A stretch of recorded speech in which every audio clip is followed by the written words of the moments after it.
Hola, muy buenos días a todos. Hoy hemos preparado este webinar para conversar sobre iniciativas público-privadas que se han tomado y que se necesitan impulsar para poder mitigar los efectos negativos que la pandemia está dejando en los emprendedores y en todas las pymes.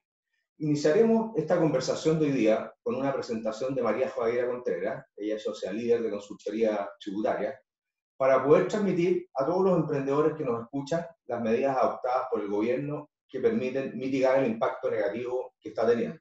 También hemos agregado las últimas medidas que se han lanzado ayer para discusión y están siendo discutidas por la Mesa de Diálogo y el Ministerio de Hacienda. Con nosotros hoy día estará Alejandra Mustakis, ella es presidenta de la SECH. También nos podrá acompañar hoy día Daniel Dacaret en el panel de conversación. Daniel Dacaret es empresario y emprendedor, dueño de Vendomática. Y también don Juan Sutil, muchas gracias también por estar con nosotros, Juan, él es presidente de la CBC. Y la idea es que después de esta conversación tributaria de Javiera, podamos tener un panel de conversación con nuestros invitados. Adelante, Javiera. Hola, buenos días a todos. Como dijo Cristian, vamos a tener una breve presentación en que vamos a tratar de abordar algunas, por favor, para setear expectativas, no están todas las medidas ni todas las iniciativas, pero quizás algunas de las regulaciones vigentes este año, algunas que ya se venían trabajando, como la reforma tributaria, que entró en vigencia este año, ¿cierto? Tenemos también la ley de pago a 30 días, que ya tenía una vigencia desde el año pasado, pero este año empieza de forma distinta, y algunas cosas que están vigentes en el contexto de la pandemia. Entonces, tenemos varias fuentes de iniciativas y regulaciones que es importante tener a la vista para el mundo de la inversión, del emprendimiento y las pymes. Vamos a partir quizás con una de las cosas que se ha comentado más, que el famoso línea de crédito COVID, ¿cierto? Entonces, ¿de qué se trata esto? En el plan de emergencia que anunció el gobierno está la garantía estatal para créditos o líneas de créditos COVID-19. Esta medida buscaba entregar liquidez a las empresas con ventas anuales hasta 1 millón de UF. A través de la ampliación de este fondo de garantía para pequeños empresarios, se inyectó 3.000 millones adicionales y se flexibilizaron los requisitos para acceder a ellos hasta el 30 de abril del 2021. Entonces, ¿qué podemos ver acá? Hay una ampliación de garantías, se garantizan para las pequeñas empresas con ventas inferiores a 25.000 UF hasta un 85% de cobertura, y así va bajando hasta llegar a un 60% de cobertura.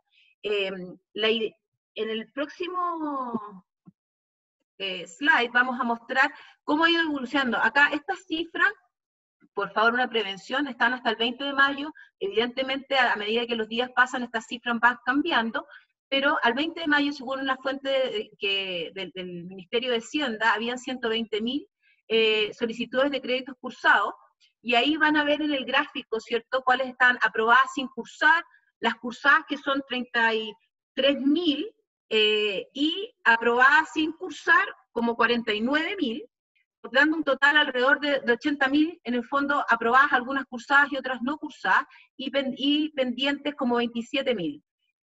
Ustedes ahí pueden ver también que a las pequeñas empresas, las que tienen ventas inferiores a 25.000 UF anuales, entonces son las que más se le ha dado, un 77%. Y en esas han habido una tasa de aprobación de como un 90%. ¿Ya? Y en el gráfico que se puede ver a la derecha, pueden ver cómo ha ido evolucionando si se compara con este tipo de crédito en años anteriores, cómo ha ido aumentando significativamente este año, y de acuerdo a la proyección que existía hasta el 31 de mayo de este año, la idea era llegar como a 64 millones de UF totales.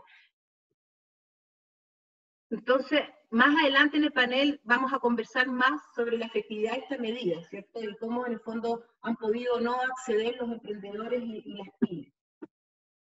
Conversemos un poco sobre la ley de pago a 30 días. Esta fue una ley que entró en vigencia en mayo del año pasado, del 2019, y la idea, como su nombre bien lo dice, era poder acortar los plazos de pago a los proveedores de servicios y vendedores de bienes, ¿cierto?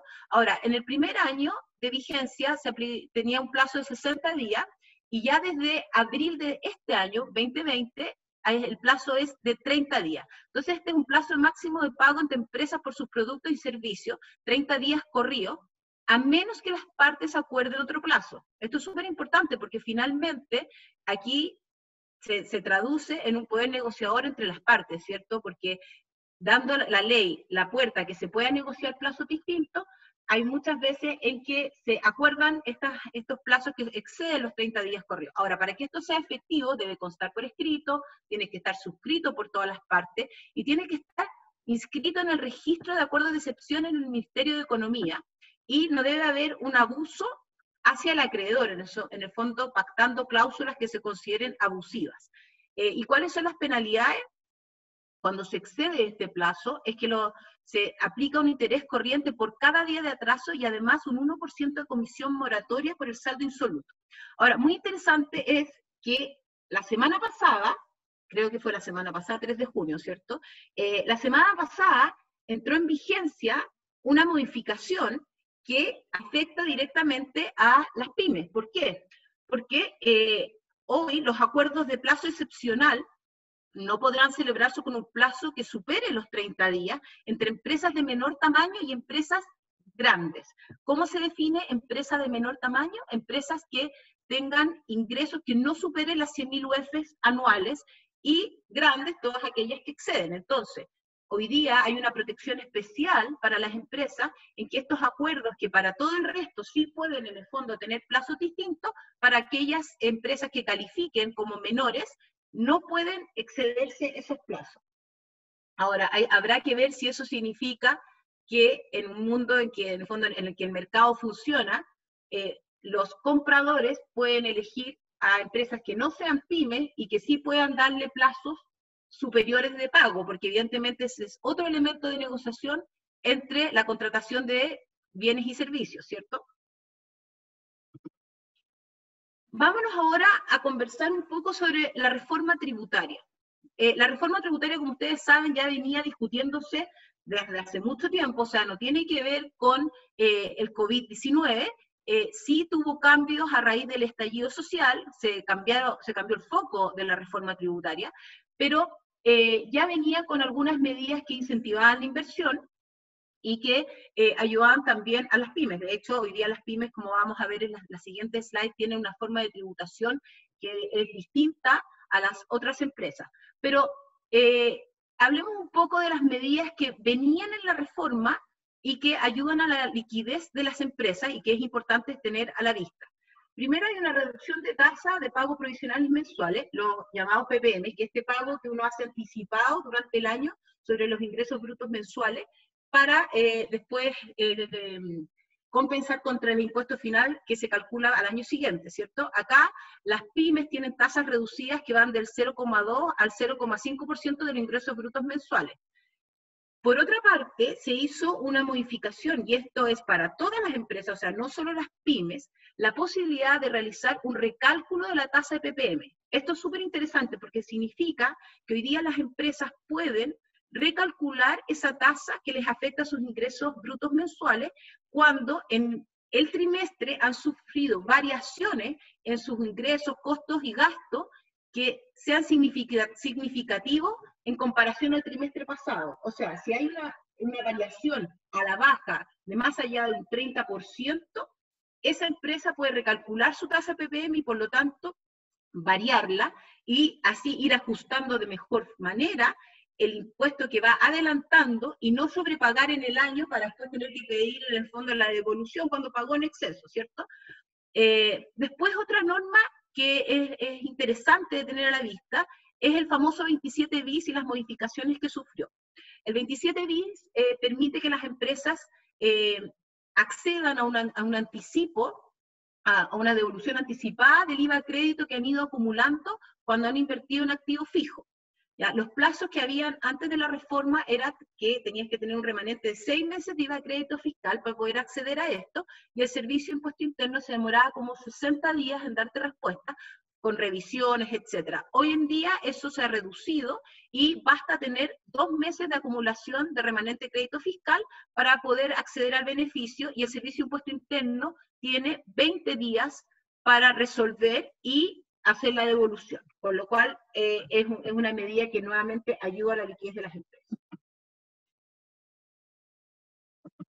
Otras medidas que realmente son de las que a mí más me gustan, que también son un incentivo a la inversión, son la nueva norma de gasto y algunas de sus modificaciones o numerales nuevos. Aquí elegí algunas porque son muchas, pero básicamente aquí lo importante es entender que existe un nuevo concepto para los gastos que se aceptan como deducción tributaria. Hoy se aceptan aquellos gastos que tienen la potencialidad de generar ingresos, o sea, no es que están una asociación directa a la vinculación a la generación de ingresos, y se pueden deducir aquellos gastos que están asociados al interés, desarrollo o mantención del giro, lo que amplía mucho lo que podría calificar como un gasto y por lo tanto se disminuye aquellos gastos que podrían ser considerados rechazados. En esta norma de gasto también se incluyeron modificaciones a la depreciación. Hay una que afecta directamente a las empresas que tienen ingresos inferiores a 100.000 UF también en los últimos 3 años y que pueden usar una vida útil de 1/10 para bienes nuevos y usados, ¿ya? La vida útil que quede restante no puede ser inferior a 1 año, pero esa es una modificación permanente que quedó en la ley. Pero también hay un artículo transitorio que es una depreciación instantánea aplicado sobre bienes nuevos o usados adquiridos entre octubre de 2019, o sea, ya está vigente, hasta diciembre 2021.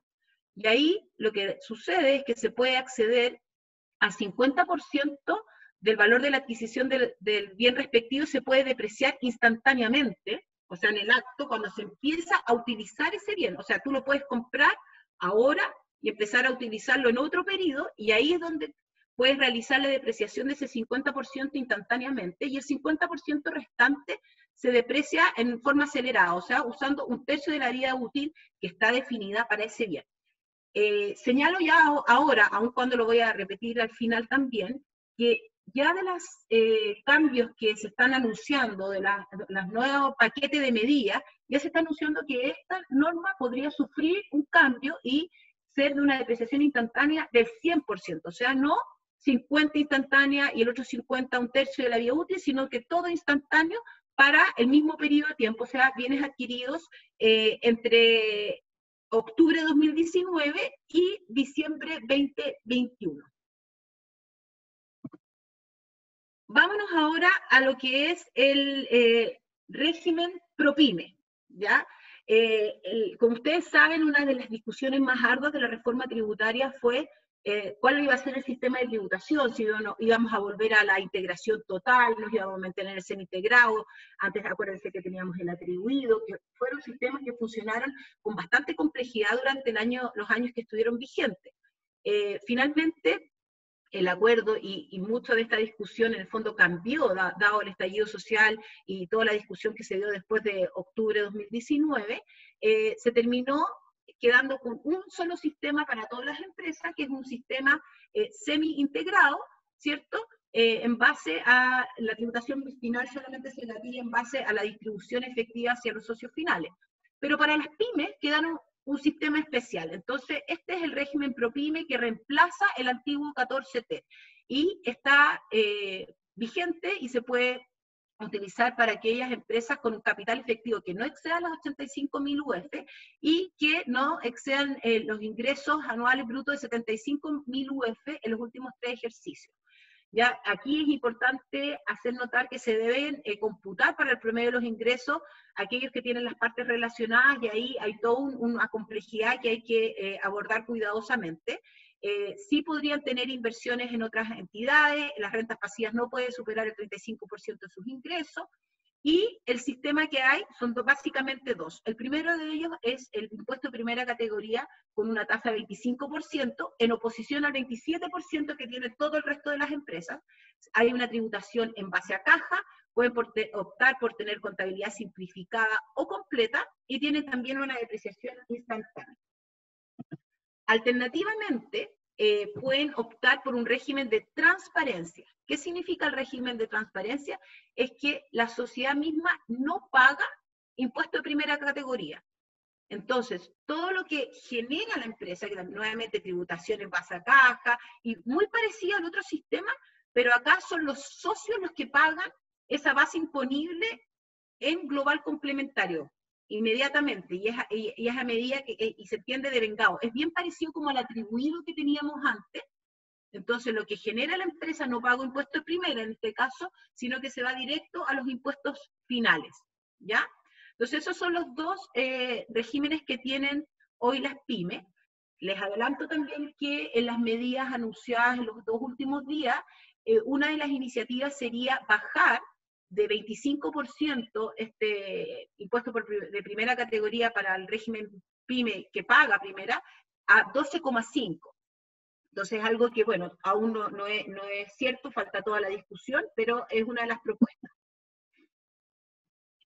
Y repasemos rápidamente cuáles fueron las regulaciones que nacen a partir del COVID, porque ya hemos visto que teníamos el crédito COVID, ley de pago a 30 días, reforma tributaria que ya venía con un foco de inversión y de protección a las pymes, de ayuda a las pymes, ¿cierto? Y aparece el COVID y bueno, se dictan otras medidas especiales para poder mitigar los efectos de la pandemia. Entonces, tenemos la condonación de PPM durante 3 meses, o sea, se suspende totalmente el pago de PPM para abril, mayo y junio 2020. Esto es, todas las empresas tenían acceso a este beneficio. Hay una devolución anticipada del impuesto a la renta para las pymes, ¿cierto? Que ya sucedió. Una postergación del pago de impuesto a la renta hasta julio 2020, esto solamente para las pymes. Una postergación de IVA por 3 meses, o sea, el IVA de abril, mayo y junio de este año, se quedaba postergado, pero no solamente para las pymes, sino también para aquellas empresas que tuvieran ventas anuales inferiores a 350.000 UF. Y ese pago de IVA postergado se iba a poder pagar en 6 a 12 cuotas a partir de julio 2020. Uno ya ve que los plazos que se dictaron estas regulaciones era como que la situación de pandemia o de crisis económica no iba a ser de tan largo aliento, porque hoy día ya vemos que se hace necesario volver a discutir y algunas de estas medidas claramente quedaron cortas, al menos en los plazos, ¿cierto? Además, cuando uno lo piensa, si la empresa no está teniendo ingresos brutos mensuales porque no está vendiendo y tampoco, por lo tanto, está generando débitos IVA, algunas de estas medidas en realidad suenan bien, pero en la práctica no son tan efectivas porque la empresa no tiene PPM que pagar. Después está la postergación de contribuciones. Nuevamente se posterga la cuota de contribuciones de abril 2020 y el monto postergado incrementa las otras 3 cuotas del año. Y esto está disponible, ¿cierto?, para las pymes y para aquellas empresas con ventas anuales inferiores a 350.000 UF. Y la liberación transitoria del impuesto de timbres y estampillas por 6 meses. Esta sigue vigente hasta septiembre de este año y es para todas las empresas. Y por último, flexibilidad en convenios de pago con la Tesorería General de la República, esto disponible para las pymes. Entonces, deudas que se tuvieran con la Tesorería, mayor flexibilidad en poder convenir su pago. Entonces, como ven, hay varias de estas que quedaron como cortas en tiempo y no tengo tan claro la efectividad que pueden haber tenido.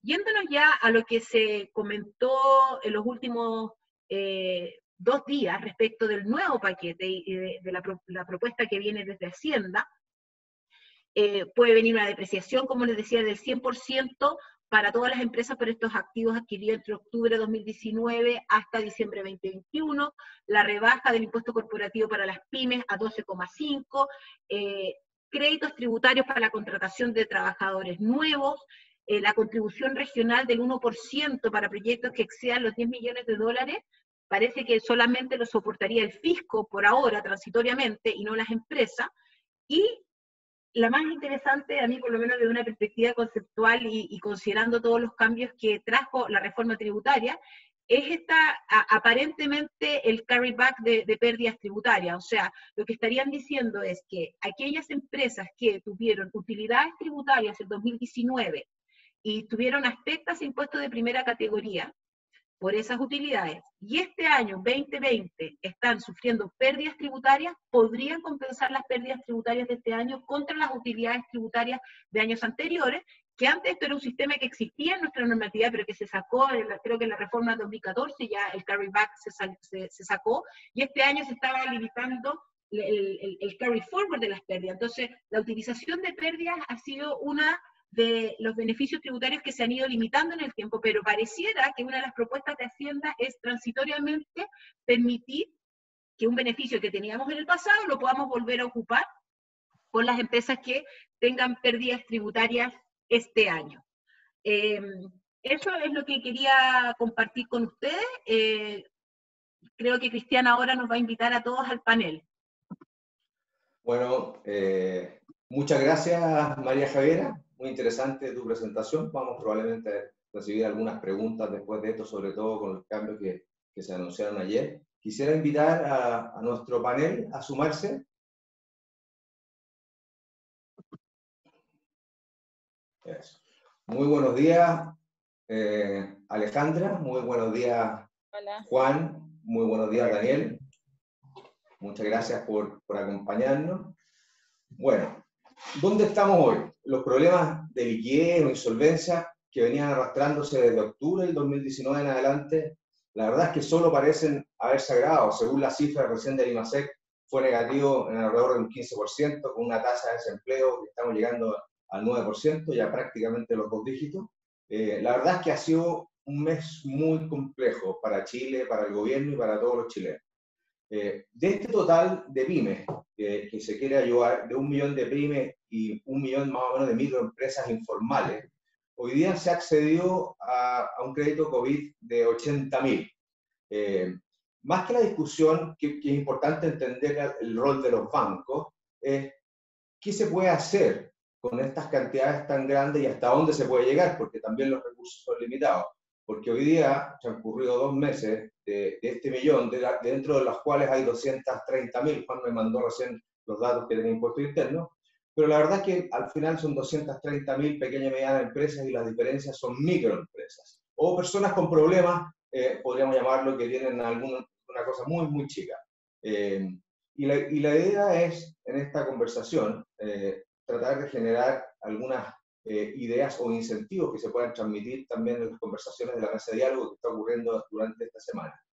La verdad es que si miramos hacia atrás y evaluamos las medidas dictadas por el gobierno en marzo, se hace evidente con estos números que un nuevo acuerdo es urgente y necesario, y lo importante para esto, y la idea de conversación hoy día, es detenerse un poco en qué es lo que ha pasado en estos 2 meses, en las medidas tanto público y privadas, y en una segunda conversación, ¿qué es lo que está pendiente? ¿Qué es lo que debemos hacer? ¿Cómo podemos avanzar?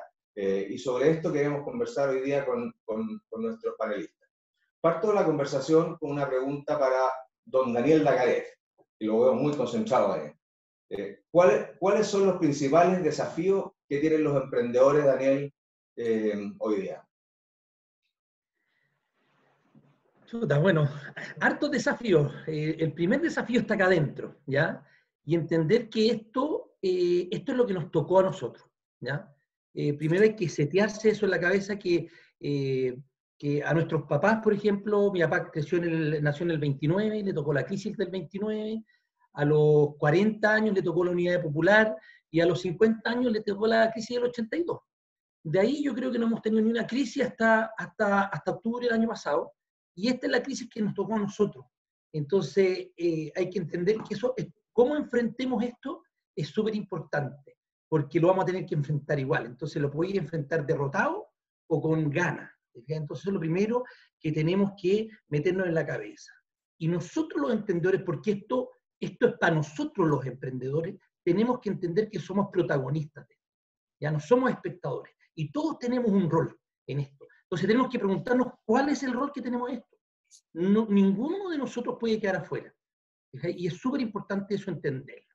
Y setearse hoy día que estamos en modo COVID. Y me tocó a los 50 años y tengo que aperrar, y lo primero que hay que hacer es entender que estoy en la trinchera y todos los días voy al combate y tengo que vestirme de guerra. Tal cual como lo hacía a los 27 años, que iba a las 4 de la mañana a abrir mi local en La Vega y en Los Valledor. Hoy día me tengo que setear en eso. Tengo que levantarme más temprano de lo que me levantaba antes, ¿ya? Y trabajar más duro, estar más atento, con más ganas, hacer más ejercicio, cuidar más la salud, meterse mucho más en esto, porque esta cuestión es súper, súper crítica. Y tener foco en esta situación que estamos viviendo, que es crítica. Y entender que esto es un túnel, no es un hoyo. Vamos a salir de esta cuestión. 2, 3, 4 meses más, vamos a volver poco a poco a la normalidad y por lo tanto hay que trabajar 3 acciones, a mi gusto, 3 acciones. Resistir, eso es lo importante. Primero resistir y tomar medidas drásticas, duras. Yo tuve que despedir gente. Eso fue lo más doloroso que me ha tocado vivir. O sea, todo el equipo que hay construido hay tenido que desarmarlo, ¿ya? Hablar con tus clientes, hablar con tus proveedores, generar ahorro. O sea, eso es lo primero que uno tiene que hacer. Ahora lo que hay que hacer es prepararse. Y ahí viene toda la reforma que estaba hablando la Javiera. Todo lo que está haciendo el gobierno, Juan, la ALE, ¿ya? Definiendo una estrategia para que nos ayuden. Y nosotros para eso tenemos que estar leyendo el diario, hablando con amigos, rodeándonos de gente más inteligente que uno, ¿ya? Metiéndonos en la cabeza esta actividad. Y lo tercero es reactivarse. En un momento, esta cuestión va a cambiar y yo voy a tener que empezar a vender. Y voy a tener que empezar a pagar los créditos, ¿ya? Entonces tengo que reactivarme. Y lo que necesitan las pymes es vender. No necesitan crédito, o sea, perdón, necesitan crédito. Pero después de eso necesitan pagar los créditos y necesitan vender. Para vender uno necesita contacto y prospectar. Y para eso necesitáis que alguien te reciba. Y los problemas que tienen hoy día, va a ser más difícil, es que un potencial cliente te reciba. Entonces aquí el llamado que yo hago es a los ejecutivos, a los gerentes, a las empresas que desarrollen políticas internas de atender a los emprendedores. De tener que los gerentes, que los ejecutivos realmente atiendan a los emprendedores, porque a mí me llama gente y me dice, ¿tenía algún contacto en tal parte? Sí, compadre, llámalo a mi parte, así. Y eso vale oro, vale mucho más que te pongan plata. Y ahí está un tema de empatía, un tema de actitud de país. Y esa es la campaña que hay que hacer, ese es el llamado que yo creo que hay que hacer a las empresas, a que transmitan dentro de sus organizaciones, a que atiendan a los emprendedores para empezar a reactivar esto y comprar. Gracias, Daniel. Alejandra, ¿nos puedes ayudar un poco con...? Si quiero sumar a lo que dice Daniel, que lo comparto plenamente, ahí al Dani, que quiero sumar el reinventarse, o sea, el mundo cambió, las empresas no pueden seguir siendo la misma, la era digital llegó con todo, lo veníamos hablando, pero ahora es vital.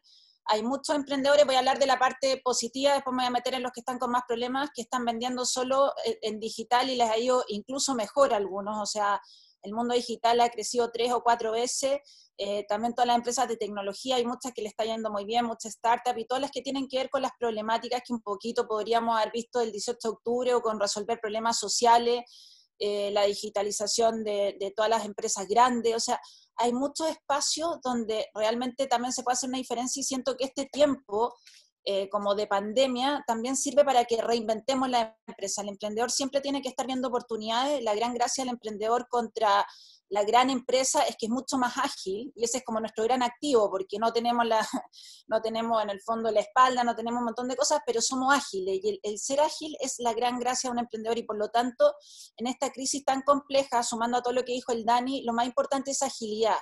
Y hoy día, además que tenemos internet y que nos podemos conectar, hay todo tipo de capacitaciones en el mundo, o sea, no hay nada que uno no pueda aprender, no hay nada que uno no pueda buscar, y también, más que nunca, se ha creado en Chile un ecosistema del mundo emprendedor, de microempresas, de todos los sectores, que también produce que sea más fácil hacer redes, como dice el Dani. Los emprendedores necesitan redes, necesitan ir a vender, el emprendedor vive la venta, el motor de la empresa es la venta, y por lo tanto el que busquemos vender es lo más importante y para eso hay que hacer productos novedosos, ingeniosos. Las grandes empresas completas se tienen que reinventar y por lo tanto podemos ser cientos de proveedores de esa gran empresa.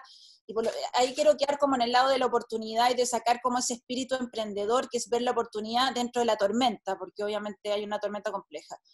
Ahora, en segundo espacio me quiero referir a empresas que ya venían con problemas. Nos tocó un 18 de octubre muy complejo. Muchas empresas venían golpeadas, una pandemia adicional al 18 de octubre es difícil. Los emprendedores, y esto el Dani lo sabe, muchísimas veces nos equivocamos y las cosas no funcionan. Por eso el emprendedor, la gracia es que confiamos en la persona, no en la empresa. El emprendedor es la persona, no la empresa, porque el emprendedor puede hacer varias empresas. Y dentro de su vida quizás muchas empresas no le funcionan, entonces hay muchos emprendedores que podrían tener DICOM, no por eso no son un emprendedor excepcional. Pero como tienen DICOM, quizás el banco no les presta plata. Entonces, hay muchísimas problemáticas que tenemos que ver como también de pasar en este nuevo mundo que se basa en personas, en confiar más que en el flujo y en la empresa, en las personas y también cómo tomamos decisiones, desde cómo se dan los créditos. El mundo emprendedor es completamente distinto a la gran empresa. Yo nunca he visto un Excel de un emprendedor que sea igual al año. En el fondo, un tipo parte y la gracia del tipo es que va a hacer que funcione como sea. El gran emprendedor no es el que tiene la gran idea, sino el que hace que las cosas pasen. Y por lo tanto, eso implica confiar en las personas, porque no tiene que ver con la gran idea. Entonces, yo te diría que hay muchas cosas que tenemos que mirar, que revisar. También hablar de que Chile es un país de microempresarios. Cuando decimos el millón de empresas, que era lo que decía el presidente al comienzo, lo que decía el ministro de Hacienda, se refiere a que hay 700.000 microempresas, que son empresas pequeñitas, el artesano, el pescador artesanal, o sea, la gente que vemos en la feria, el peluquero, hay muchísimas personas que viven de su actividad, ¿ya? Y Chile es un país de microempresarios, pura fuerza, sacan el país adelante, dan 670.000 empleos formales, sin contar los empleos familiares que eso provoca, y tampoco en eso cuenta, en el fondo, cuánta gente vive, porque no todos tienen un empleo formal dentro de su misma actividad, y por lo tanto uno podría duplicar por 2 o por 3 ese número. Es muy importante en la economía la microempresa o el microemprendedor, es un emprendedor pequeñito que quizá tiene negocios, pero que vive de eso, la mayoría de las veces su familia vive de eso. Hay cientos de mujeres, las microempresarias, lejos donde tenemos más mujeres trabajando, mujeres que realmente no pueden salir de su hogar, no pueden tener trabajos formales y se dedican a la microempresa. Hoy día el Banco Estado tiene alrededor de 700.000 microempresas, ¿ya? Eso nos dijo Arturo Tagle la última vez que estuvimos con él, lanzó elevando cuando se habían 600.000, ahora hay 700.000, que son números importantes. Chile es un país de microempresarios, no lo podemos dejar afuera, nos tenemos que sentir orgullosos de ello, por muy chiquitito que sean, en el fondo es pura fuerza, van contra el mundo, o sea, definitivamente es lo que hacen. Y también creo que es interesante ponerlo para que después cuando revisemos en el fondo las medidas en más detalle, que entre el 2018 se crearon 132.000 empresas nuevas y el 2019 109.000 empresas nuevas adicionales. Estamos hablando de 240.000 empresas. ¿Ya? Muchas de ellas seguramente quizás no están funcionando y todas ellas se crearon gracias a Empresa en un Día, que también es una de las iniciativas que empujamos desde la SET. Y Chile es el país más activo de la región creando empresas, por lo tanto Chile es un país de emprendedores, cada vez hay más empresas que se formalizan, además del millón de empresas informales que tenemos, o de no empresas, llamémoslo microempresarios o microemprendedores informales que tenemos, y por lo tanto es muy importante que miremos ese espacio, porque es lo más vulnerable de la economía, donde en el fondo obviamente hay más complejidad y más dolor, y no tiene muchas veces no tienen las redes, no tienen el financiamiento, le falta capacitación, pero es quizá una de las fuerzas más grandes que tenemos en el país. Muchas gracias, Ale. Juan, ¿nos puedes complementar los principales desafíos que tienen los emprendedores de hoy? Bueno, yo creo que los principales desafíos, sumado a lo que dice Daniel, que lo comparto plenamente, que al final lo que uno tiene es lo que tiene en su actitud, en su forma y en su optimismo, y eso hace que las cosas sucedan. En ese aspecto, yo creo que está todo líquido y está todo por hacer, porque el mundo va a cambiar. Nos vamos a cambiar en la forma de relacionarnos, estamos cambiando en la forma de consumir. La Ale acaba de decir cómo le está yendo de bien a los emprendedores que están vendiendo a través del sistema, en este caso Internet. Viene un cambio en la tecnología, vienen muchas oportunidades. Y esas oportunidades, obviamente, que son mucho más fáciles que las tomen los emprendedores a que la tomen las empresas. El emprendedor para mí es como un salmón ágil en el agua. La empresa es como a veces una ballena en el agua, que se demora mucho en moverse. Por lo tanto, yo creo que va a haber mucha oportunidad y va a estar la cancha mucho más abierta porque vamos a vivir muchos más cambios. Por ejemplo, voy a hablar en una empresa nuestra, Coagra, que abastecemos a muchos emprendedores y pequeños y medianos empresarios en Chile en el mundo agroindustrial. Hoy día tenemos el 95% de la compañía en teletrabajo. Jamás hubiéramos pensado que hubiéramos sido capaces de hacerlo. Teníamos la tecnología, pero no teníamos la voluntad. Eso generó un cambio radical. Incluso va a generar un cambio en cómo se va a poder emprender respecto a la comercialización agrícola. Entonces, yo creo que ahí hay desafíos que van a estar y que van a ofrecer cambios importantes. Sin duda va a ser duro esto, sin duda va a ser complejo, y especialmente lo que ocurre es lo que menciona la ALE. La ALE dice, lo que necesita un emprendedor es vender. Y hoy día han cambiado los hábitos y por lo tanto estamos consumiendo menos, las empresas, los canales venden menos y por lo tanto ese emprendedor hoy día lo que no tiene es su canal y su exposición, independiente de salirlo a buscar, que es parte de la obligación de un emprendedor. Yo lo fui. Yo fui emprendedor que partí en una oficina en la calle Estado con 2 escritorios y 3 personas. Por lo tanto, sé ser emprendedor. Sin embargo, lo que hace ese emprendedor exitoso, no solo administrar bien su negocio, no solo ser responsable. Yo ahí tengo una discrepancia respecto de la calidad con que el emprendedor tiene que actuar. No debiera estar en DICOM. Eso lo hace crecer. Entonces, yo digo, el emprendedor debiera también ser responsable y quizás también autorregularse, ¿ah? Y gastar menos, y tener un auto más sencillo, y hacer las cosas de acuerdo a sus capacidades. Muchas veces cuando uno excede las capacidades, pierde los límites, al perder los límites pierde el crédito. Entonces, yo creo que eso también hay que tener un sentido de responsabilidad para poder seguir avanzando en su desarrollo, en su crecimiento. Y esa es, creo yo, las grandes oportunidades que están. Creo que también va a cambiar la forma de relacionarnos en el mundo del evento, del placer, del restaurante. Eso también va a generar un tremendo cambio explosivo. Y ahí van a haber emprendedores que lo van a poder percibir. La forma de comprar. Entonces, yo creo que está siendo muy importante la estructura y nos tenemos que preparar mentalmente porque yo creo que van a haber cambios muy relevantes en todo aspecto. Por ejemplo, nosotros trajimos unos equipos de ventilación precisamente para la emergencia sanitaria. Y la discusión era, ¿qué hacemos? ¿Traemos repuestos? ¿O echamos a andar un emprendimiento para generar las piezas a través de imprimir hoy día con tecnología que tú puedes hacer microimpresión?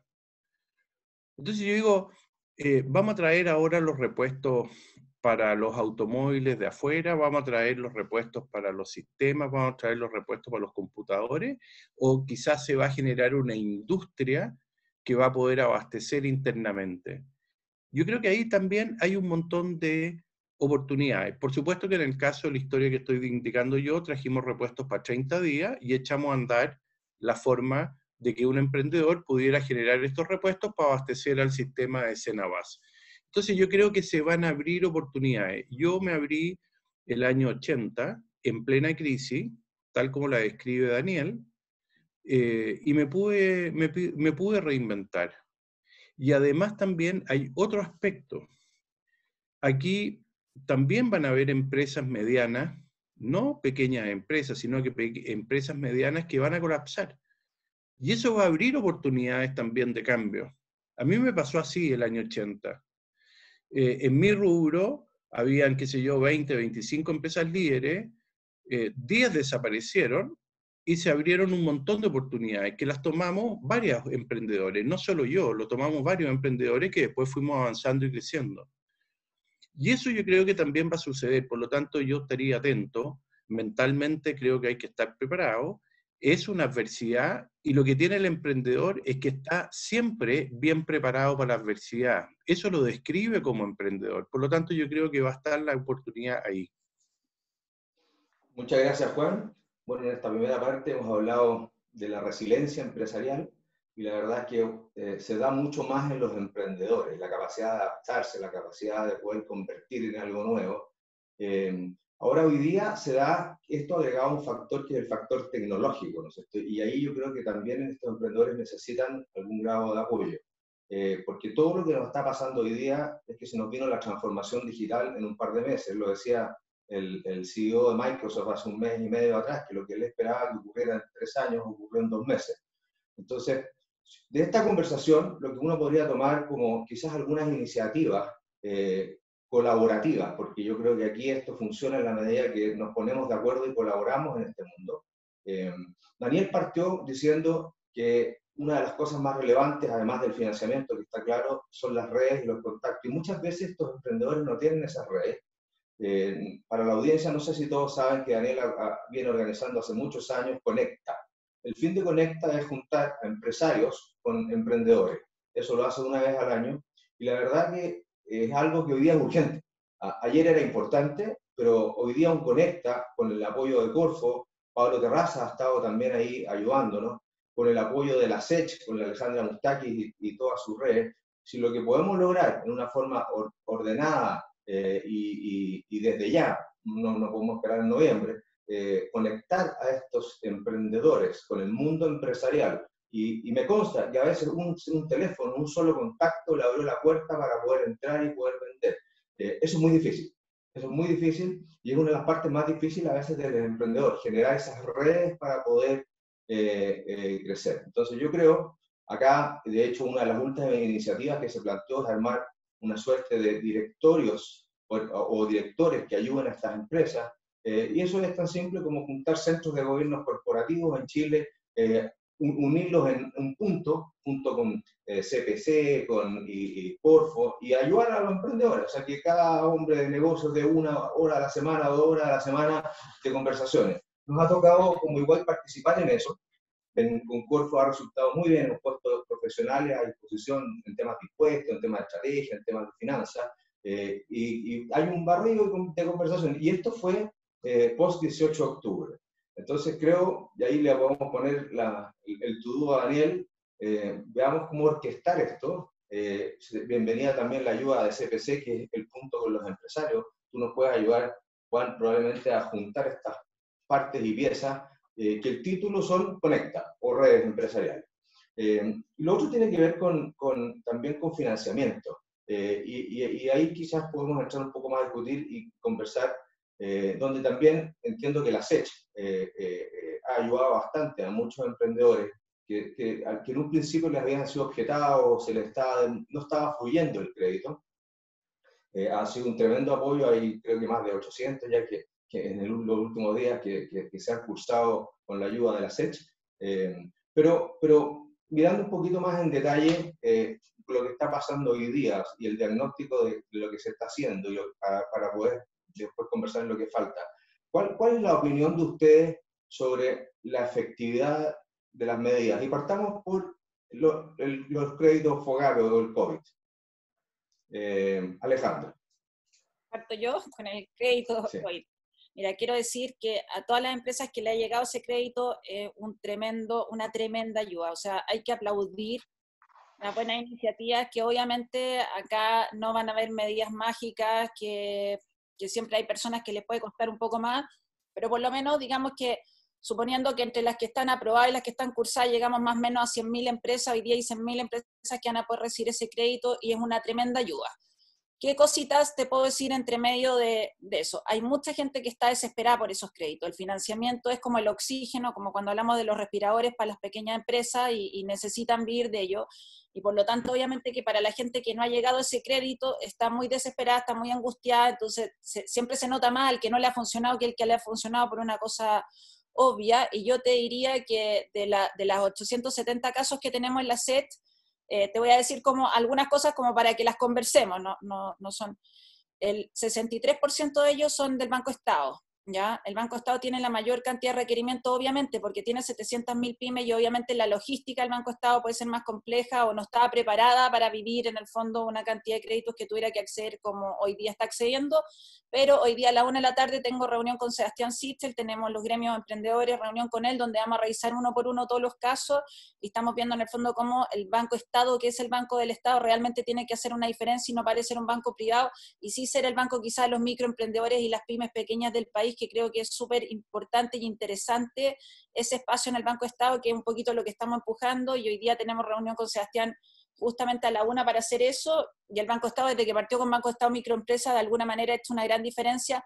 Ni un banco tiene 700.000 empresas, el Banco Estado es el único, y en ese sentido creemos que ahí está quizá el mayor factor donde más ayuda puede llegar o donde más se necesita. Segundo, yo te diría cuáles son las problemáticas que hemos visto en los casos que tenemos. No dan 3 meses venta, en la mayoría de los casos es menos de un mes venta, lo que es una complejidad, porque si yo le paso menos plata a alguien y el tipo no le alcanza para pasar todos los meses malos, quizá después cierra y además pierde el crédito, ¿ya? Hay que ver ese punto que tiene. Lo segundo es que han pedido muchos avales, no está en el total, y a veces te piden avales por el total del crédito y no solo por el monto que en el fondo el FOGAPE no está asegurando. Y lo tercero te diría que bueno, que varias personas que obviamente no han podido acceder a este crédito, que están muy desesperadas y por lo tanto estamos muy encima y esperando algo que se llama el Fondo Crece, que es un fondo que va a emitir Corfo, en el fondo que va a poder a través de otros actores poder inyectar capital a un montón de empresas. Con otros actores nos referimos a Fondo Esperanza, Ban Igualdad, cooperativas de crédito, cooperativas también pueden ocupar el FOGAPE, pero en el fondo esperamos que entren fintech, incluso factoring y montones de otros actores, cosa que los que están más complicados y quizá la banca no puede atender hoy día por distintos motivos, puedan acceder a través de ese fondo. Estamos esperando las indicaciones, nosotros mandamos una propuesta, de la que tú conoces, Cristian, hace como 1 mes y medio, 2 meses, al ministro de Economía pidiendo este segundo fondo. Estamos muy, muy expectativos porque definitivamente debería ser una solución para quienes no pueden llegar a la banca. Y solo quiero contar algunos números que a veces no se saben. El 2017, el Fondo Esperanza dio 240.000 créditos, más de 250.000 créditos, ¿ya? Y en esos 250.000 créditos, en el fondo la tasa, que son puros microempresarios, la tasa de pago era de 30 días de 0,5, o sea, tienen súper buen, para que vean que los microempresarios del país son súper cumplidores, hay números en Ban Igualdad, en Fondo Esperanza, y eso que son con créditos que no son tan baratos, porque obviamente hasta ahí no han tenido ni la logística, ni plata barata, quizá ese tipo de agrupaciones, y con eso quiero mostrar que obviamente el Banco Estado puede hacer una diferencia, y que también ahí tenemos que ponerle mucha cabeza, porque son las empresas o los emprendedores, o como quieran decirlo, más vulnerables del país. Eso. Juan, ¿cómo ves tú esta efectividad de los créditos COVID? Mira, yo tengo ahí una precisión respecto de los números que me gustaría primero hacer. La ALE hizo presente que hay 762.000 empresas, de las cuales hay algunas que venden 70 UF al año, hay otras que venden 300 UF al año y hay otras que venden 1.200 UF al año. Cuando yo vi estas cifras me impresionó mucho y salí a recorrer las calles y a preguntarle a los locatarios y a preguntarle a la gente que vende revistas, kioscos, que venden golosinas, cuánto vendían. Y un kiosco de Providencia o del centro, en promedio vendían 250, 300 mil pesos diarios, o sea, del orden de 60 millones de pesos al año, que es el doble de lo que venden 251.000 microempresarios de esta planilla. En ese sentido, nosotros hemos estado también conversando con el Fondo Esperanza. El Fondo Esperanza efectivamente está colocando 30.000 créditos mensuales. Ellos estiman colocar este año 360.000 créditos. Efectivamente tienen una tasa, como bien mencionó la Ale, que a mí me sorprendió, una incobrabilidad del 0,5% al año, y trabajan con un sistema y con una red muy bien armado, y eso no es lo único, también está el Fondo Igualdad, el Ban Igualdad, etcétera, etcétera. Entonces, al final, ¿qué quiero decir? Que Cuando uno empieza a seleccionar y uno ya se va, por ejemplo, a las pequeñas empresas, que son 202.000 empresas que venden entre 100 millones de pesos al año y 500 millones de pesos al año, y uno va haciendo el match con las 130.000 operaciones financiadas o aprobadas por los bancos, y uno va haciendo el match que el Banco del Estado tiene más de 500.000 microempresas en su operación, llega a la conclusión de que efectivamente es bien desesperada la situación, pero yo creo que se está abordando bien. Se está abordando bien con la celeridad que corresponde. José Manuel Mena decía el día lunes que estaban operándose entre 5 y 6.000 operaciones diarias. Y por otro lado, también hay una cosa que es muy importante, y hay que mencionarla, que igual mes del año pasado, 2019-2020, las operaciones cursadas son 3 veces y media más en monto en plata que las operaciones que se cursaron hace un año atrás. Por lo tanto, se ha hecho un esfuerzo gigante, ya han subido de una cifra de 8.000 millones de dólares aprobada, y por lo tanto, no entiendo la urgencia, pero no entiendo esta cosa como desesperada. Yo creo que la situación está fluyendo bien, y hay que pensar que estamos operando en una situación en que esto se puso grave el 15 de abril, y por lo tanto empezó a operar, y ya llevamos prácticamente 45 días en operación buscando las soluciones. También hay que decir que se han cursado más de 600.000 créditos hipotecarios con postergación. Y yo no sé si sean necesarios los 600.000. Probablemente muchos de ellos son necesarios, y otros también puede ser conveniente tomar esta opción. Por lo tanto, yo creo que en ese sentido está funcionando bien. Después tenemos 28.500 empresas que venden entre prácticamente 1.000 millones y 3.000 millones, y después tenemos 12.000 empresas grandes, y finalmente 2.000 empresas que son mega empresas. Y también hay que entender en esta ecuación, porque no todo es tan negativo, quiero mencionar algunas áreas de la economía, Cristian. La industria de la pesca está funcionando perfectamente bien. Puede tener problemas de precio los salmones, pero está funcionando bien. La industria de la pesca marítima está funcionando bien. La industria forestal en toda su cadena está funcionando bien. Tiene algunas complejidades respecto a la situación de terrorismo que hay en algunos sectores de la Araucanía, eso es efectivo, pero la industria está funcionando bien. La agroindustria son 300.000 agricultores de Chile, de los cuales 240.000 son pequeños productores y el resto son medianos y grandes. Eso está funcionando bien.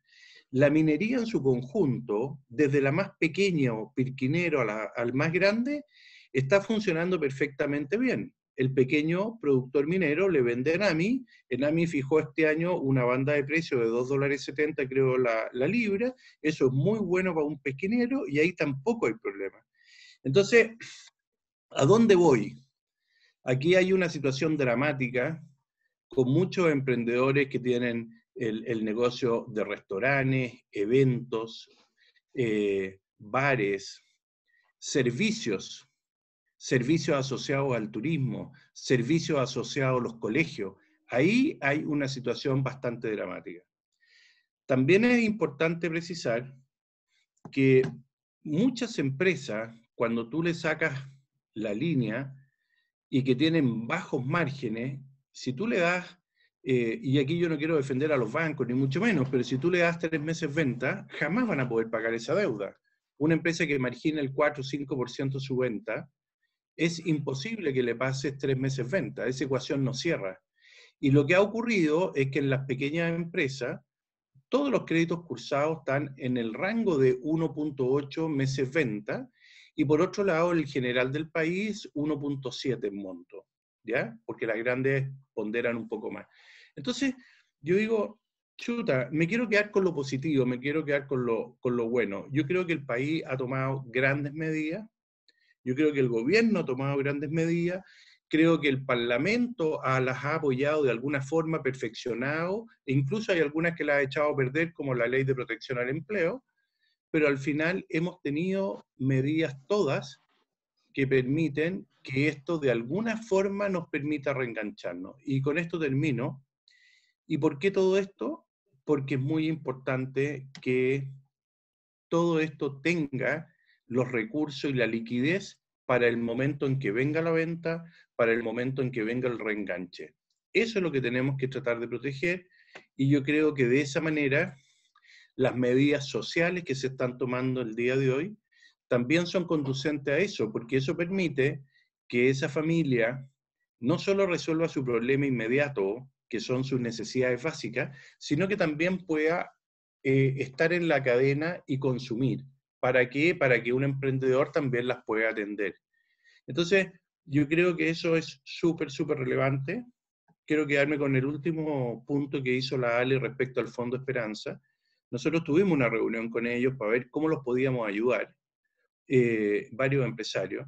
Ellos hacen una labor maravillosa, colocan 300.000 o 350.000 créditos al año, y son emprendedores que son altamente rentables, porque el emprendedor compra 2, 3 cajas de tomate y las vende durante el día, duplica su precio, y tiene volumen, tiene venta.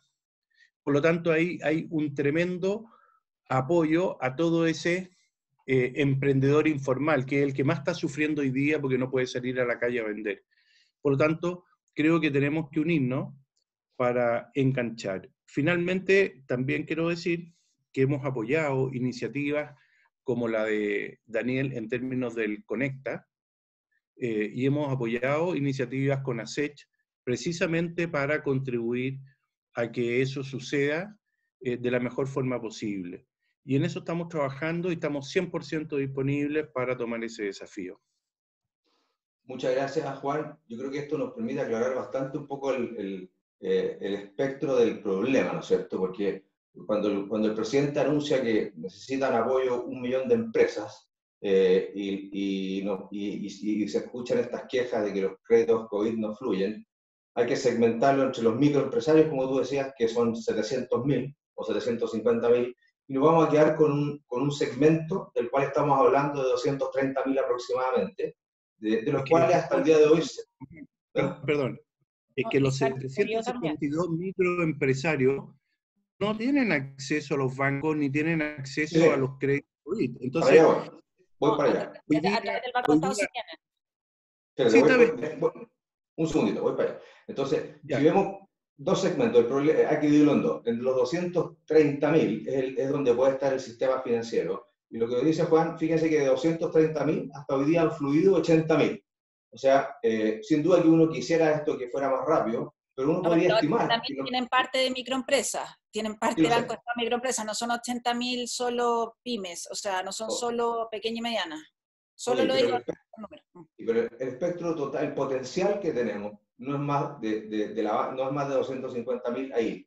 No hablando de las micro. Entonces, con esas tasas, uno podría esperar que en los próximos 2 meses se pudieran aprobar gran parte de lo que está quedando, 2 o 3 meses. Ahora, la pregunta es si llegan a 2 o 3 meses las empresas. Y ahí hay un tema que no se ha tocado mucho, Juana, que es de tecnología.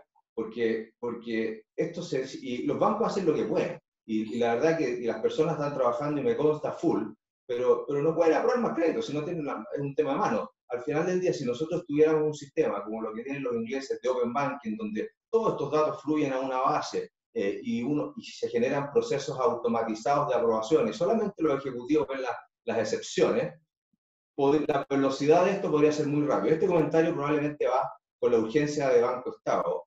Entonces, el otro segmento grande, y te dejo, que son cerca de 700.000 microempresas, ustedes dos han dicho que uno de los focos relevantes para ayudarla tiene que ser Plan de Igualdad, Fondo Esperanza, que va más por ahí que Banco Estado, perdón, también, ¿no es cierto? Porque tiene gran parte de estas microempresas. Pero ahí debiera haber un foco relevante, porque si no el problema es muy grave, porque 700.000 empresas por 2 o 3 empleados más las familias, la verdad es que estamos hablando, no sé, más de 1,5 millones, 2 millones de personas, que están siendo hoy día afectadas y que probablemente no le están llegando ingresos, donde los bancos tampoco pueden llegar en términos generales, porque no son bancarizables. Perdona que te interrumpa. Esas 760.000 empresas en promedio tienen 1,1 empleado por empresa. ¿En qué te quiero decir? Que son muchos de ellos, como bien dijo la Ale, son emprendedores que tienen autoempleo, que hacen su negocio, y en algunos casos hay algunos que tienen más de una persona, que puede ser la mujer, un hijo o un empleado.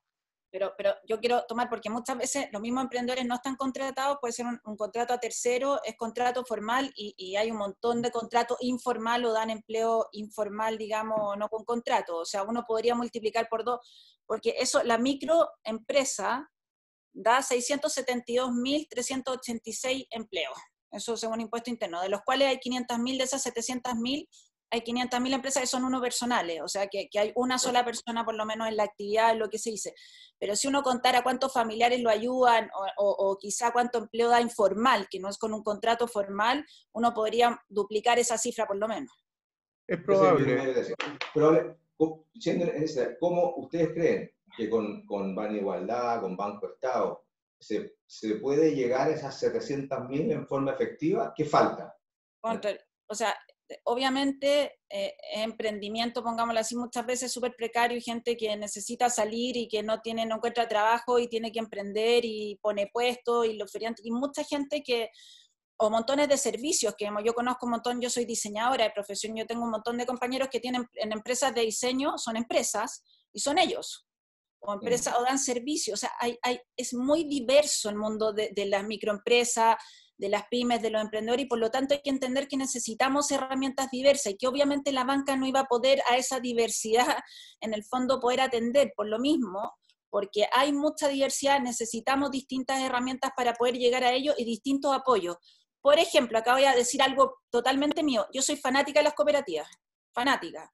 Me ha tocado recorrer todo el país, veo microempresarios en todos lados, la SEC está lleno de microempresarios, es pura fuerza, salen adelante contra el mundo, de verdad, o sea, tienen demasiadas pocas oportunidades muchas veces, o no tienen acceso a financiamiento, o no tienen redes, no necesariamente a veces llegan quizás a lugares donde otros podemos llegar, o no tienen tecnología, o son muchísimo más conservadores desde el punto de vista que obviamente no tienen acceso a tecnología, muchas veces les falta diseño, o les falta saber de venta, o de administración, o de todo lo que se pueden imaginar, pero con pura fuerza salen adelante, y por lo tanto es muy importante, porque Chile es un país de microempresarios que a través de estos actores, que es Banco Estado, Fondo Esperanza, Ban Igualdad y otros, y cooperativas, las cooperativas de crédito, Copeuch podría ser una también, y otras, digamos, en el fondo, cómo los empujamos a salir adelante, los capacitamos, los acompañamos, porque no es la startup tecnológica que de repente nos imaginamos cuando hablamos más de emprendedor, ¿ya? Es totalmente distinto, es muchísimo más conservador, está lleno de algunos que anden por Mercado Libre, o sea, es otro planeta, y tenemos que entender que hay una diversidad gigante, y por lo tanto, mientras más actores tengamos que puedan llegar a ellos, que los puedan acompañar, porque Fondo Esperanza y Ban Igualdad,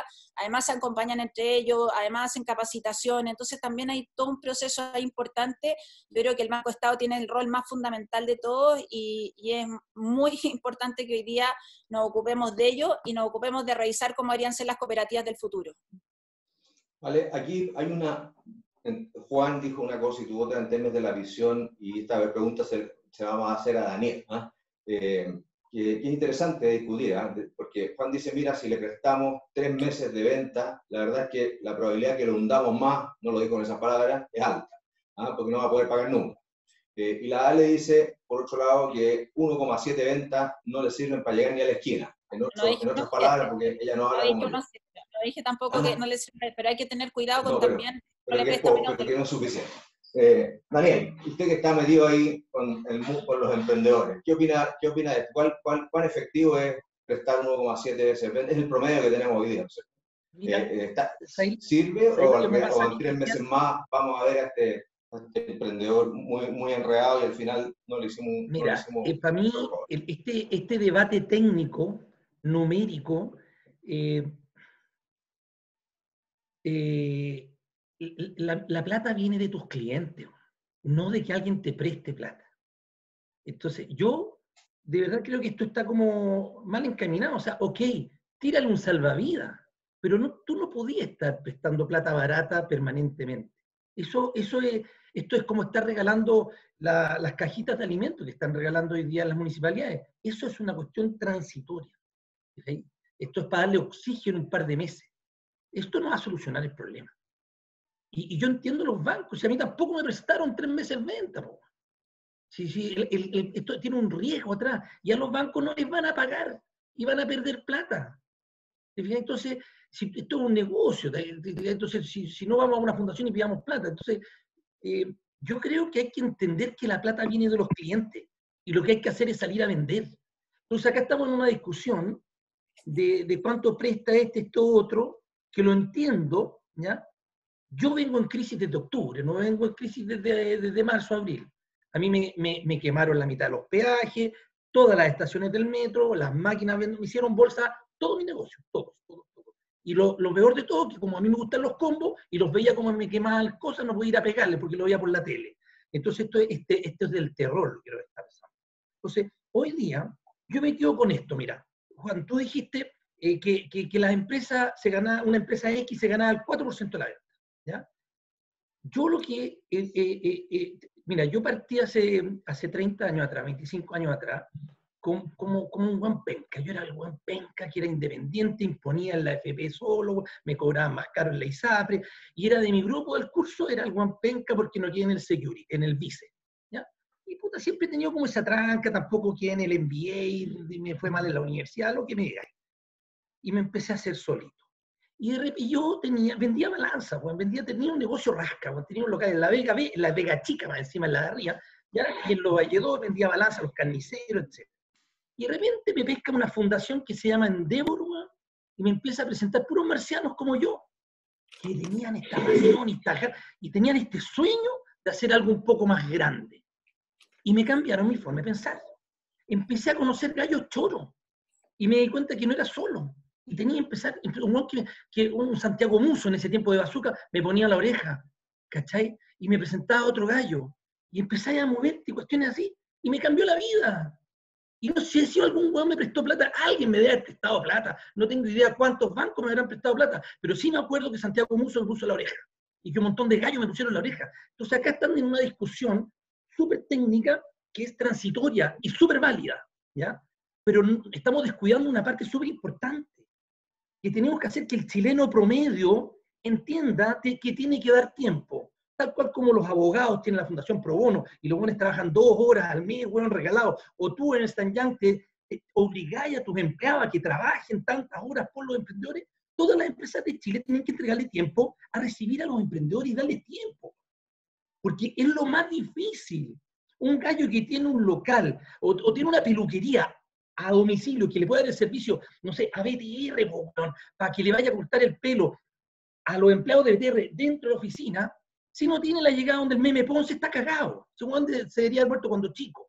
Entonces, ¿cómo hacemos que el meme Ponce le haga el contacto con el buen de recursos humanos, ¿ya? Para que lo atienda este gallo, le venda el cuento y, puta, si es que me gusta tu idea, te contrato el servicio? ¿Qué cuesta hacer eso? Entonces, ¿por qué no trabajamos en una campaña paralela a lo que se está trabajando, que el gobierno está haciendo la raja?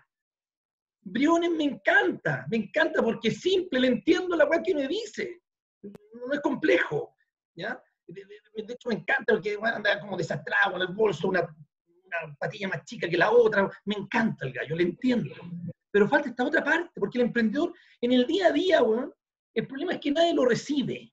Entonces, ¿cómo hacemos que a los gallos los reciban? Y lo otro, por ejemplo, ¿sabes cuántos venture capital hay en Chile? La industria, el capital de riesgo en Chile, 20, bueno.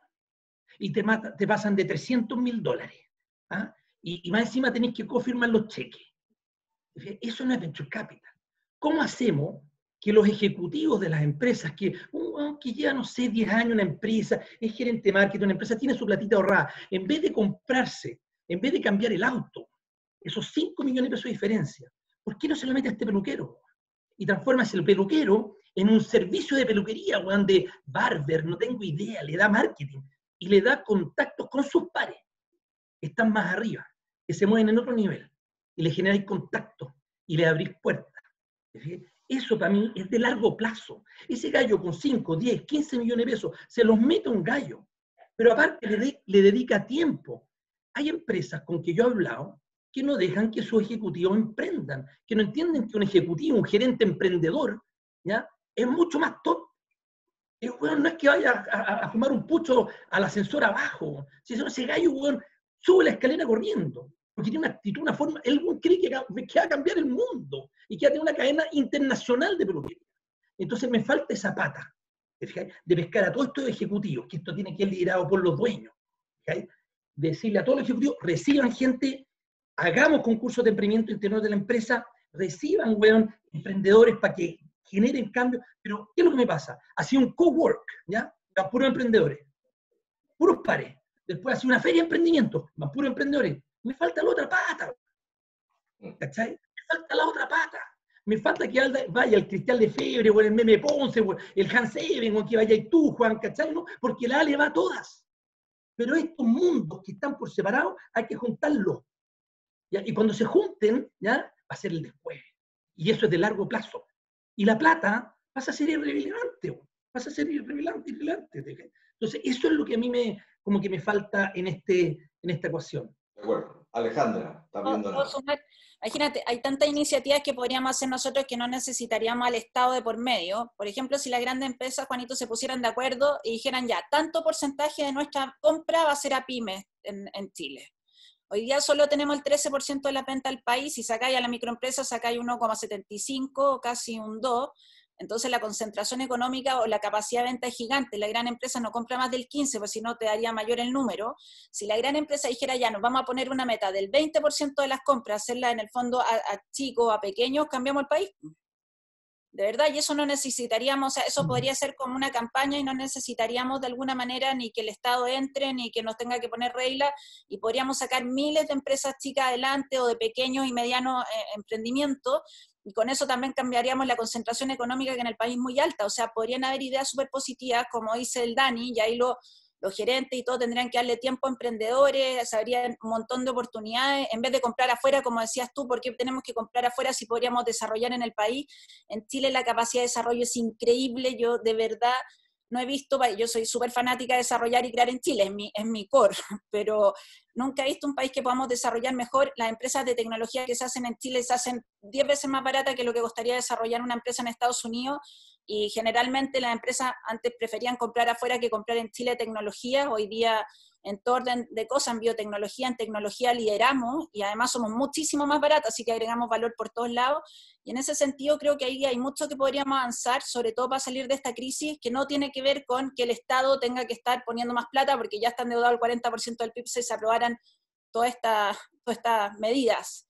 Así que ahí, Juanito, imagínate todo lo que podéis liderar, cómo cambiáis todo. Yo creo que es súper de acuerdo, Daniel. Yo creo que muy buen mensaje, porque en el fondo lo que está pasando hoy día es dar oxígeno, ¿no es cierto? Como tú le dijiste. Y necesitamos oxígeno para 3 o 4 meses, que son los más críticos. Esto no se termina en 4 meses, pero el paciente está en la UTI 3 o 4 meses. Y esas son todas las medidas que se han estado discutiendo. Ahora, cuando vemos todas las medidas y se entiende, casi toda la discusión está basada en plata, ¿no es cierto? En cómo subsidiamos el salario mínimo, el sueldo, cómo entregamos bonos, o los créditos, FOGAP, etcétera, etcétera. Pero yo creo que esta discusión que estamos teniendo hoy día es súper valiosa para traducirlas en iniciativas en paralelo a todas estas medidas de higiene, que son importantes y que debieran fluir lo más rápido posible. El gobierno tiene un límite, pero estas medidas en paralelo son igual de urgentes para, una vez pasado este paréntesis y saliendo de la UTI, ¿no es cierto?, los empresarios puedan continuar adelante con innovación, puedan continuar adelante con apoyo empresarial. Yo creo que la oportunidad de una mesa colaborativa es gigante, y Chile tiene la capacidad para inventarse, lo hemos visto en el pasado, de dónde hemos salido. Yo creo que la colaboración aquí de estos grandes actores empresariales, y Juan, yo creo que tiene una tremenda oportunidad y aporte que hacer liderando a prácticamente todos los empresarios de este país. Entonces, la verdad es que yo creo que aquí hay que co-construir en paralelo a todas estas medidas de higiene que hemos estado hablando, que son financieras y tributarias. Juan, no sé si quieres agregar algo. No, yo me quedo con el discurso de Daniel en términos de la importancia de mirar la ruta, de mirarla con optimismo, de mirar que sí se puede. yo reflexionaba mientras escuchaba a Daniel y a la Ale y volví al año 1980. Yo creo que si no hubiera habido esa crisis, no sé si yo hubiera sido un emprendedor, porque no sé si hubiera tenido oportunidad en un mercado estructurado como era en ese minuto Chile. Y bueno, se craqueló, vino la crisis, vieron las oportunidades. En ese minuto ni siquiera había crédito. El crédito, endosábamos cheque, endosábamos letras, no existía la liquidez. Funcionábamos emitiendo nosotros. Nosotros emitíamos letras y nos pagábamos con letras, y yo recibía una de Daniel, Daniel le daba una vuelta, se la pasaba a la Ale te la pasaba a ti, y así funcionábamos. Y yo creo que ahí hay una gran oportunidad. Y pienso que uno de los grandes desafíos que tiene el país no solo es construir su futuro, y vamos a tener que entrar en una discusión, porque para mí aquí hay tres etapas. La inmediata, que son las medidas que está tomando el gobierno, y en eso comparto lo que dice Daniel, que el gobierno lo ha hecho muy bien. Después están las de corto plazo, que para mí el corto plazo es lo que va a ocurrir en los próximos 3 o 4 meses, después tenéis mediano y largo plazo. Y cuando estamos hablando en largo plazo y estamos dibujando el país del futuro, yo creo que ahí hay mucho que decir respecto de la matriz que queremos hacer y del fomento de la pequeña y mediana empresa. Y en la medida que el país siga creciendo, como ha ocurrido en los países desarrollados, hay muchísimo más espacio para la pequeña y mediana empresa. Va avanzando, va creciendo, y esas son las medidas que yo creo, o las políticas públicas que nosotros debiéramos fomentar.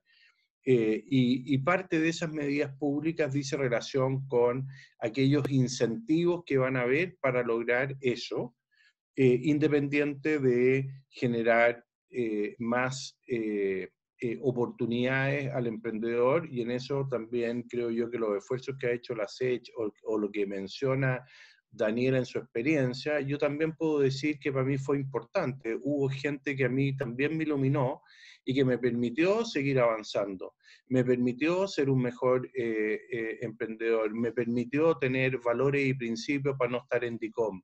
Entonces también requiere de esos sacrificios, porque para no andar en DICOM de repente no te podés comprar ni pantalones, o andar con los zapatos rotos. Entonces yo creo que también cuando uno es emprendedor tiene que entender que esto es por etapas, con sacrificio, y tenéis que pasar por los anteojos de la Salcobrán y después te vaya a Plaza Pantón, ¿cachai? Entonces yo creo que ahí también ha habido una situación en la cual en el emprendimiento, yo lo veo muchas veces en chiquillos, como que todo tiene que ser inmediato. Yo creo que también tiene que haber una cuota de mucho sacrificio asociado.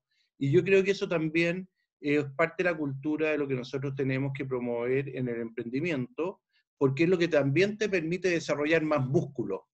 El gallo que sufre, el gallo que se posterga, el gallo que tiene el norte de donde quiere llegar, por supuesto que va a ser un mejor emprendedor y a su vez va a ser un mejor empresario, porque así como a Daniel, que se transformó en emprendedor a empresario, y a mí me pasó, y empresarios porque tú manejas una cosa más grande, pero al final uno nunca deja de ser emprendedor.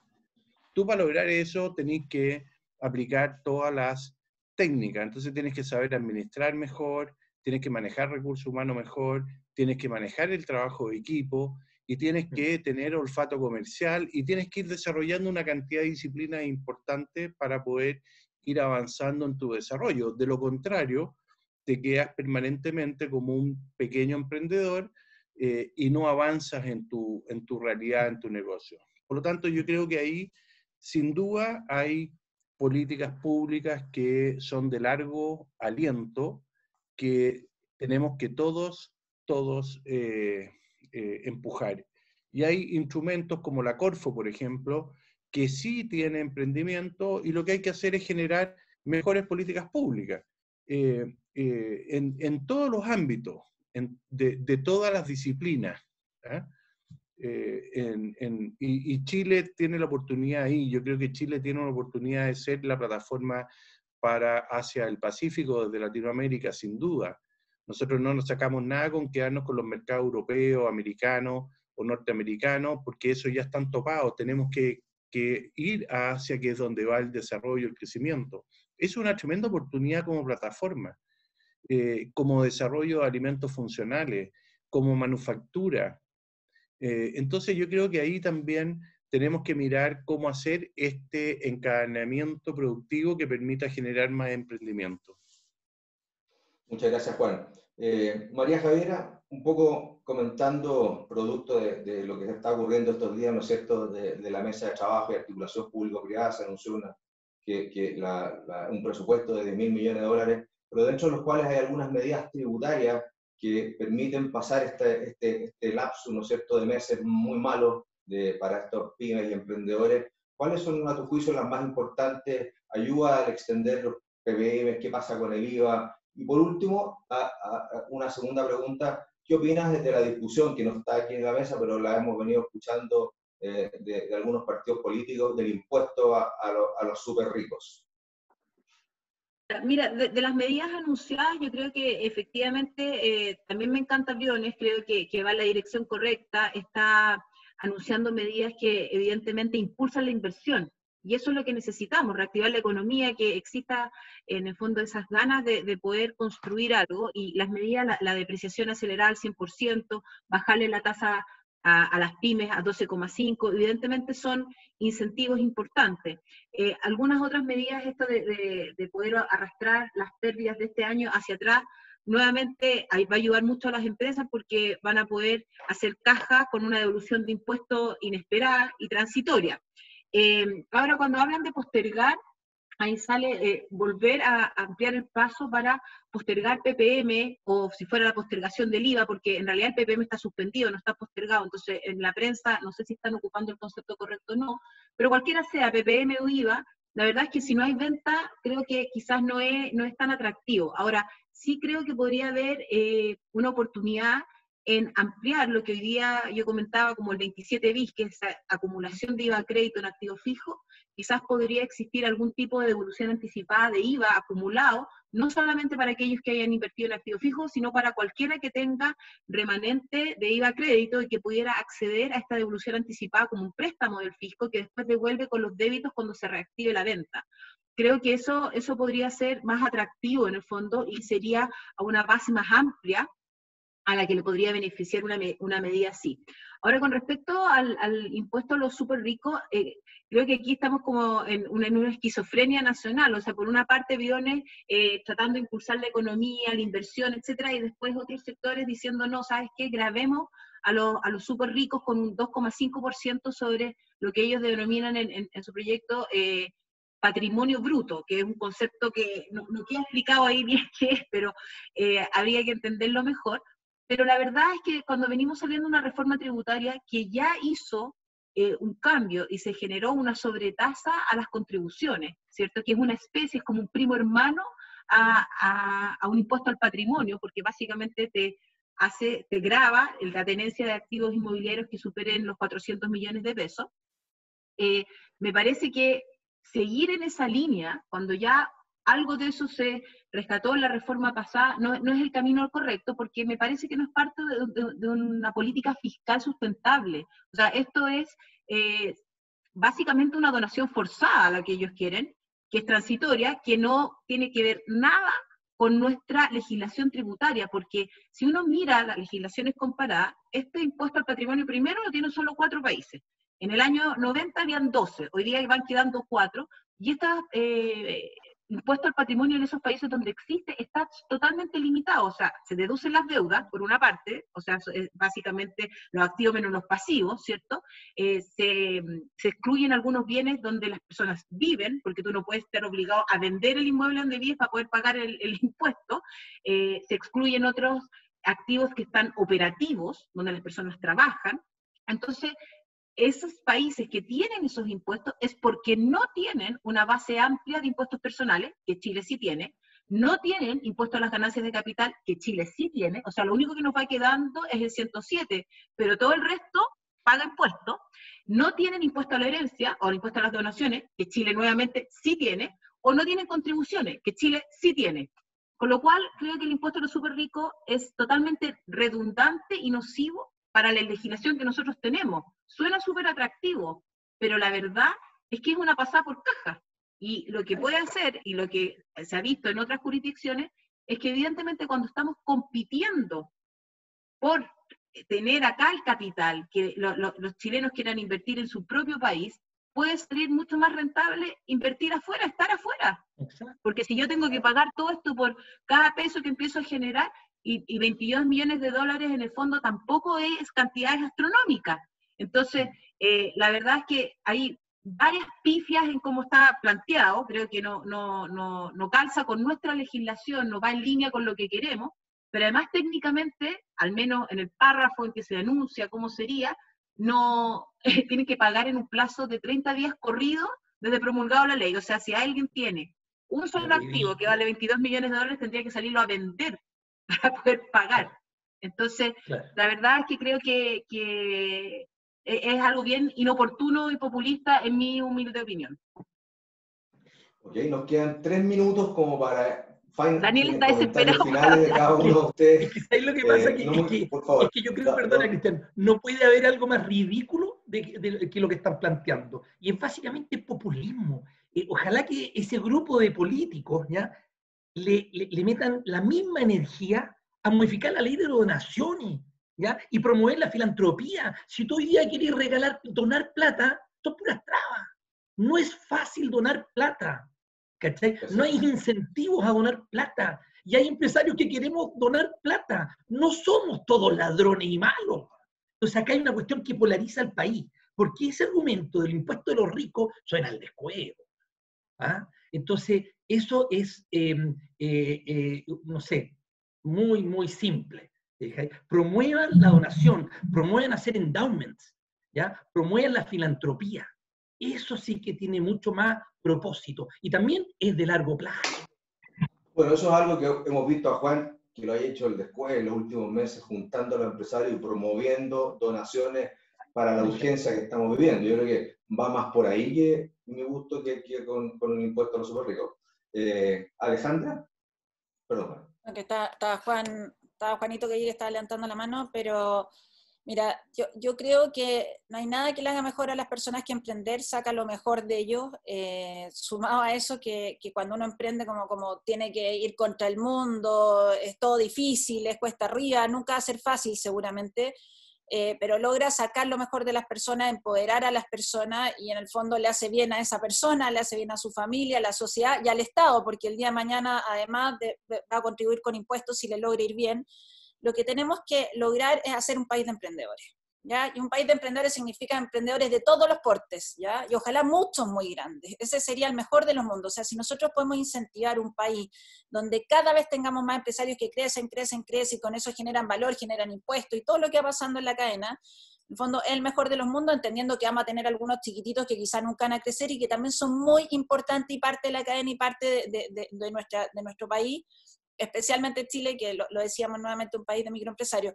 Pero por lo mismo, creo que todo lo que vaya en función de eso, en que emparejemos la cancha, en que la actitud, tengamos una actitud emprendedora, no solamente en el mundo emprendedor y haciendo empresas, sino que también en el Estado, también en la educación, o sea, esa actitud positiva, optimista, de ir a buscar las soluciones, de no quedarte parado, de ser proactivo, que creo que también es tan importante, que ojalá le enseñáramos a los niños de chiquitito esas ganas, digamos, ahí cuando uno ve al Dani entiende lo que estamos diciendo, y además que cuando uno ve al Dani también sabe que hasta puede tener déficit atencional y ser un gran empresario, es muy importante, hay muchas otras cosas que podemos medir con eso, así que solo me quiero quedar con eso, me quiero quedar con que creo que tenemos que levantar y construir un país, ojalá el sueño que sea un Chile, un país de emprendedores, y que con eso armemos un sistema que empuje a que mucha más gente pueda emprender y que ojalá muchos de esos emprendedores puedan crecer y puedan el día de mañana donar mucha plata, que puedan pagar mucho, entonces que tengan que en el fondo, que valoremos el emprender y el ser empresario en el país. Muchas gracias, Alejandra. Juan. Bueno, yo quiero decir que también se puede emprender siendo disléxico, porque yo era disléxico y me costaba, tenía que sumar y restar. Yo tengo los dos. Yo solo voy a decir que tengo dislexia y déficit atencional. ¿Eh? Soy la diseñadora del grupo, así que no. Y me costó mucho aprender a leer de corrido y bien leído. Mi papá me hacía leer en voz alta para ejercitar. Yo creo que se puede, sin duda se puede, pero quiero decir dos cosas, Cristian. Primero quiero felicitar a la Javiera por la exposición, porque la hizo didáctica, fácil, aterrizada y bien hecha, y explicó muy bien el tema de los impuestos a los súper ricos. Te felicito, Javiera, lo hiciste fantástico. Pero yo quiero decir una cosa adicional. El capital es trabajo acumulado, y tú lo que estás haciendo es ponerle un nuevo impuesto al trabajo, y también hay que entender que las empresas y los súper ricos, la plata no la tienen en un cofre, la tienen en industria, la tienen en máquinas, la tienen en operación, la tienen generando ingresos. También hay que entender que si uno suma los impuestos de primera categoría, el impuesto de territorial, que son las contribuciones, los impuestos específicos para producir, como los combustibles, el impuesto al trabajo, y suma y sigue, estamos aportando casi el 45% de la producción al Estado. Y es la cifra más alta o de las más altas de la OCDE que nosotros somos miembros. Y la Javiera lo explicó muy bien. Después también hay que entender de que nosotros no podemos ser reduccionistas. Y quiero hacer mención al rector Carlos Peña. Él dijo, todo en Chile se redujo a la palabra lucro en la educación, todo se redujo a la palabra desigualdad, y eso es falso, porque los procesos son mucho más que eso. Y en este caso se está reduccionando ahí. Y yo salí a la cancha, a la CPC, no porque lo estuviera buscando, y eso es público, porque yo creo que nos tenemos que hacer cargo de salir a la cancha y no permitir que el debate sea incorrecto. Y hoy día, especialmente la izquierda dura, que se maneja muy bien del punto de vista de su eslogan, ellos saben que es una mala política pública, ellos saben que es una estupidez lo que están haciendo. Sin embargo, le da pie para inundar los Twitter, le da pie para poner un concepto, le da pie para volver a poner el concepto del lucro, el concepto de la desigualdad, que es todo falso. Y resulta que todos los índices de desigualdad en Chile se han reducido mucho más que todos los países latinoamericanos. Bajamos del 53% de pobreza al 9%, nos debiéramos sentir orgullosos que tenemos crecimiento, emprendimiento, desarrollo. Entonces yo hago un llamado a todos los que nos están escuchando a que salgamos a la cancha a defendernos. Yo creo que el gran error que cometieron los empresarios es que no salimos a la cancha a defender nuestros valores, nuestros principios, nuestra forma de hacer las cosas.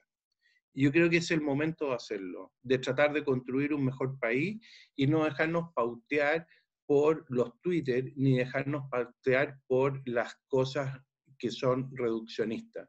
Los países que han aplicado esta ley, lo que ha pasado es que muchos de los capitales se han ido. Y el capital es como los ratones, mueves el piso y se entierra.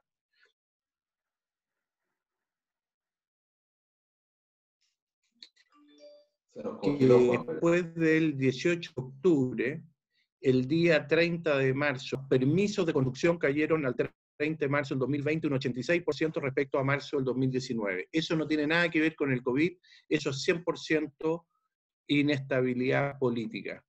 ¿Ah? Y eso es lo que nosotros tenemos que hoy día evitar, y tenemos que construir un mejor país. Yo creo que tenemos que ir desde lo positivo, tenemos que ponernos todos de acuerdo y tenemos que salir a la cancha a generar las condiciones para que se produzca el anhelado crecimiento y el anhelado emprendimiento, que es lo que hacen los países desarrollados y grandes. Y creo que tenemos, vuelvo a ser redundante, Cristian, perdona que me tome la palabra un minuto más, tenemos que salir a defender aquellas cosas que son positivas y que han hecho que los países se desarrollen, se crezcan y la gente busque y llegue realmente a la al desarrollo y que los países puedan lograr el anhelado bienestar, como ocurre en muchos países como Australia, Nueva Zelanda, Estados Unidos, Canadá y todos los países de Europa, y eso lo han logrado trabajando, emprendiendo y generando buenas políticas públicas. Y es eso lo que tenemos que construir y no dejarnos pautear por una izquierda dura que pone esto en el tapete para generar una vez más un discurso negativo contra el emprendimiento, la empresa, los empresarios y el desarrollo del país. Perdona. Bueno, quisiera solo agradecer, yo creo que ha sido una excelente conversación, aporta mucho, porque hoy día justamente estamos en una mesa de trabajo, de diálogo colaborativa entre el gobierno y el sector privado. La Alejandra ha estado trabajando, ¿no es cierto?, con la SEICH y su grupo, y su directorio y el consejo. Juan también, lo hemos visto activamente, prácticamente todos los días. Y Daniel, junto tratando de ayudar y juntar y conectando emprendedores. No me cabe duda que muchas de las ideas que se han planteado, que no tienen que ver con el oxígeno de 4 meses, que son de mediano y largo plazo, las podemos co-construir. Y ustedes son grandes actores y les agradezco mucho el tiempo. Yo creo que la dedicación de tiempo que ustedes le están dando a Chile, a un Chile mejor, al mediano y largo plazo, es fundamental para que todo esto funcione bien. Y no solo ustedes, la invitación que hace Juan y que también hace la Ale, a que se sumen los empresarios, se sumen los emprendedores. Necesitamos estar en la cancha. Hoy día es urgente más que nunca y lo podemos hacer. Hay canales, está la mesa de diálogo, está lo que se está haciendo a través de Corfo, hay una serie de iniciativas que hemos mencionado hoy día en la mañana, y le agradezco mucho nuevamente. Creo que ha sido, Juan, una tremenda conversación. Muchas gracias, Ale, nuevamente por tu tiempo. Gracias, Daniel y Javiera, por su excelente exposición. Chao, muchas gracias. Nos estamos viendo. Chao. Chao. Gracias. Que estén muy Chao, bien. Juan. Que te vaya bien el Banco del Estado. Ahí estamos así. Chao, que estén bien, muchas gracias. Chao, chao.